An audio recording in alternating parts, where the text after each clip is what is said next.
Françaises, Français, je m'appelle Marc Granier. Je suis né, comme Jean Moulin, à Béziers, le 28 octobre 1953. Et ce que j'ai à vous dire est très grave. En effet, je me suis aperçu que nous vivons dans une dictature depuis longtemps. Monsieur Fioril m'a expliqué il y a 3-4 ans et j'en ai conclu que, évidemment, ça n'a été que de la confirmation de ce que je pressentais, de ce que je ne voulais pas croire. J'ai été muté à la CRS numéro 1, à la section moto d'escorte, qui s'occupe des hautes personnalités depuis que le général de Gaulle a nommé cette CRS numéro 1 pour la protection des hautes personnalités. J'y suis arrivé pour représenter la CRS 1 en compétition. Je l'ai dignement représentée pendant 35 ans.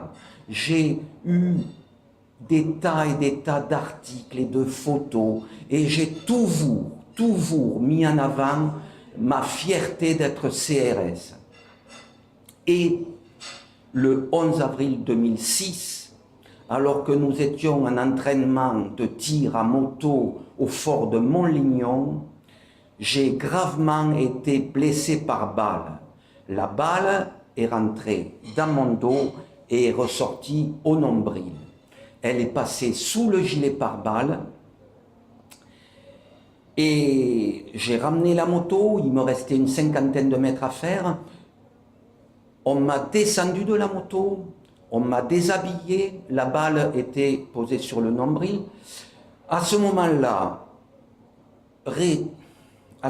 le fonctionnaire qui m'avait tiré dans le dos à bout portant, je lui ai demandé de venir, je lui ai donné la main et je lui ai dit « Régis, ça n'est pas grave, hein, je préfère être à ma place qu'à la tienne. » Et pendant 2 ans, j'étais persuadé que c'était un accident.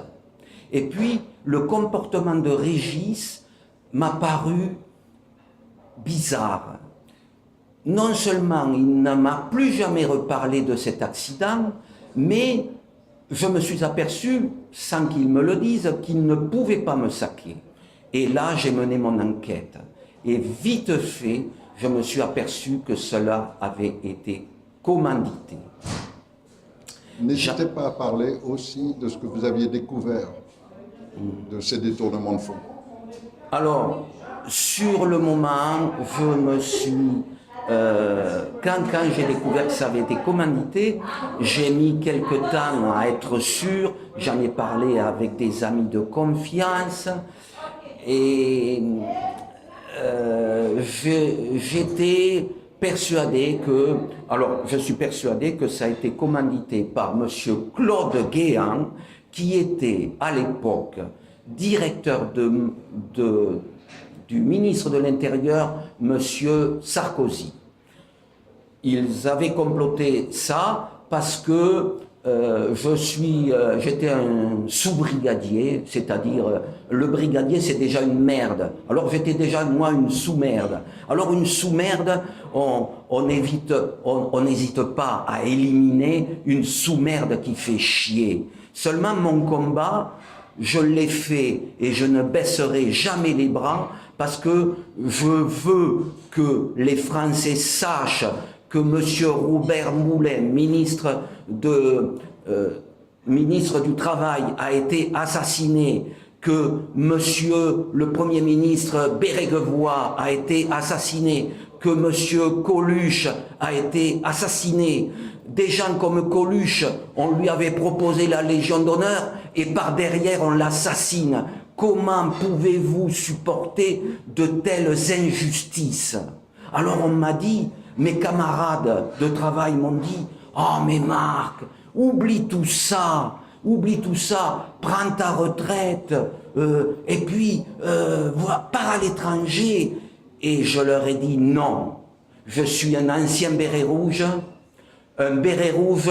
ne trahit pas et ne n'abandonne pas. Un béret rouge n'abandonne jamais. Béret rouge, béret vert, tous ensemble. Tous, les bérets rouges, les anciens bérets rouges, les anciens bérets verts, venez avec nous le 5 mai 2018, place de la Concorde. Nous devons mettre fin à ces criminels qui nous gouvernent. Voilà, ça c'est pour les parents. Maintenant, mes collègues, il y en a qui ont eu les larmes aux yeux quand ils ont compris que ce que je disais était la vérité. Parce que la blessure par balle, ça allait, j'aurais encaissé.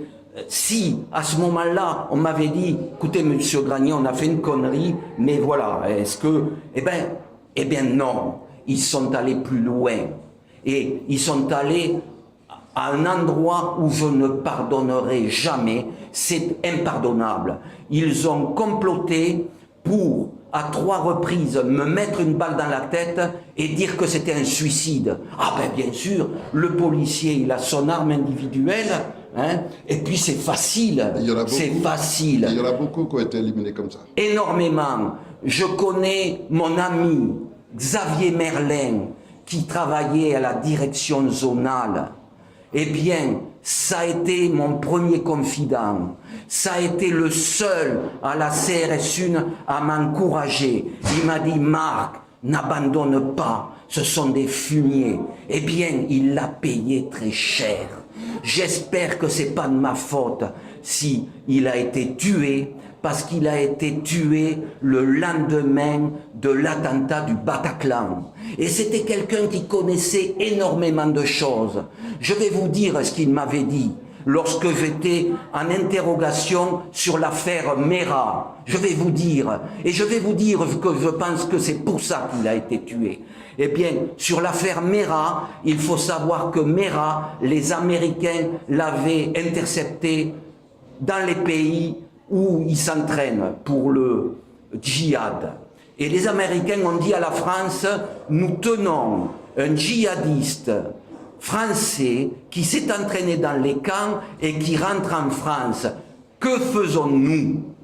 La France a dit, laissez-le. Et M. Mera était un agent qui travaillait pour la France.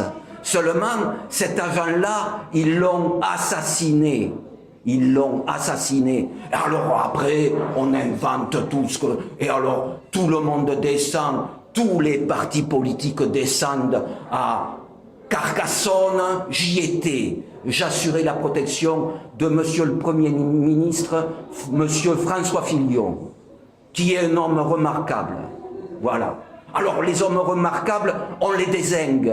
Ah ben ils auraient très bien pu empoisonner M. Fillon, ils auraient très bien pu, ils étaient capables de tout. Voilà. Alors, mon copain Xavier Merlin, grâce à lui, je suis encore en vie, parce qu'il m'a conseillé, et grâce à lui, je suis en vie. Il m'a dit, Marc, ils n'auront jamais ce que tu as dans la tête, tu sais que les planques, ça dure, mais au bout d'un moment, eh bien, c'est ce qui s'est passé et je leur ai toujours échappé. Il n'y a pas que ça. Je leur ai échappé parce que, personnellement, je suis convaincu que le bon Dieu existe. Je suis redevenu croyant, pratiquant, comme le colonel Beltrame, hein? Je préfère pas en parler, mais lui, comme moi, nous sommes des anciens parents et nous sommes des chrétiens. Est-ce que vous croyez qu'il est logique qu'un lieutenant-colonel se propose comme otage? Bien sûr que non, bien sûr que non. Tout a été préparé. Alors, je n'ai pas donné les précisions au sujet de mes tentatives d'homicide maquillées en suicide. Donc je vais les donner. Eh bien les précisions, elles sont toutes écrites, elles sont toutes minutées avec les acteurs de ces complots. Et j'ai amené à l'ambassade de Russie. J'ai été très très bien reçu. Ils m'ont écouté. À 3 reprises, je suis allé à l'ambassade de Russie. Bien sûr, on m'a toujours empêché d'y aller. Alors j'y allais avec ma petite 125 Yamaha et je passais tous les feux rouges et personne ne pouvait me suivre. Et je les ai ruinés parce que maintenant, s'il m'arrive quelque chose, eh bien, il suffit de demander à l'ambassade de Russie d'avoir ces écrits où tous les noms des fonctionnaires impliqués sont notés. Et on fait ça aussi au Conseil national de transition. Et on les a aussi le dossier. Au Conseil national de transition aussi. Et j'ai rencontré 4 avocats. Le premier avocat que j'ai rencontré, Maître Gilbert Collard, il a été bien avec moi. Parce qu'au début, il m'a aidé. Et il m'a dit, monsieur, qu'est-ce que vous voulez faire? Je lui ai dit, la tentative d'homicide par balle, j'ai pas rêvé, je l'ai bien pris la balle. Alors je veux déposer plainte. Il m'a dit d'accord, on se revoit la semaine prochaine. Et la semaine d'après, eh bien, il avait, comme vous, il avait été conseiller et il m'a dit que non, il ne pouvait pas m'aider. Je lui ai dit parce que c'est une affaire d'État. Il m'a dit oui, oui, mais il a été bien, il a été honnête avec moi parce que c'est pas le cas de tous les avocats. Et les victimes du Bataclan qui ont comme avocat Olivier Maurice, eh bien, je vais vous raconter ce que m'a fait Olivier Maurice. C'est une honte. Parce que j'ai eu du mal à le rencontrer. Quand je l'ai rencontré, il m'a dit « Monsieur Granier, si vous venez dans mon bureau, vous m'amenez 7200 €. » Je lui ai dit « Pas de problème. » Ils savaient que je ne les avais pas, les 7200 €. Ils savent tout. D'un clic, ils vous coupent votre compte en banque et vous ne pourrez plus rien faire. Il faut se réveiller. Et si vous ne vous réveillez pas, il sera trop tard. Qu'est-ce que vous diriez à vos collègues qui vont être envoyés par ces mêmes criminels qui ont usurpé le pouvoir? Ils vont se servir d'eux contre la tentative qu'on va faire le 5 mai prochain, donc dans 3 jours, d'offrir au peuple de France, enfin de sortir de toute cette gabegie, de tout ce marasme, de toute cette criminalité qui devient institutionnelle. Eh bien, je vais être solennel. Le 5 mai 2018, c'est-à-dire dans quelques jours, nous nous rassemblons des généraux de l'armée, des généraux de la gendarmerie, des hauts fonctionnaires de police, des hauts magistrats qui individuellement ne peuvent rien faire. Et ils savent que les traîtres à la nation nous envoient dans le mur. Donc, si le 5 mai, nous ne réussissons pas, nous ne pourrons plus jamais revenir en arrière. Et donc, je leur dis à mes collègues policiers, gendarmes et militaires, ce jour du 5 mai, n'allez pas sur Paris. Alors, PS, d'accord, mais pas les forces d'intervention, pas les forces de sécurité, pas les forces anti-émeutes, parce que nous, personne ne sera armé. Les bérets rouges, les bérets verts viendront avec leurs bérets, moi j'y serai, tantôt avec un béret rouge, tantôt en tenue de policier, mais nous ne serons pas armés. Mon arme, c'est mon bâton télescopique, parce qu'avec ça, je ne peux pas me suicider. Donc, je n'aurai pas d'arme, et les gens qui seront le 5 mai n'ont aucune arme. On aura un certain nombre de généraux de la gendarmerie, de magistrats, etc., qui seront avec nous, et beaucoup de femmes de policiers qui se sont engagés à être aussi avec nous. Ce qui veut dire qu'en fait, les CRS qui vont être envoyés risquent de s'en prendre aux femmes de leurs collègues, de s'en prendre à leurs supérieurs, qui sont intègres et défendent la nation. Et ceux-là vont défendre le Conseil national de transition, vont être dans nos rangs. Les policiers qui viendront, nous serons pour la paix, nous ne serons pas armés, nous n'allons pas violenter les forces de police. Les policiers qui viendront ne pourront pas dire qu'ils ne savaient pas. Je leur demande de ne pas écouter les ordres de la hiérarchie franc-maçonne, parce que ceux-là sont des traîtres à la nation.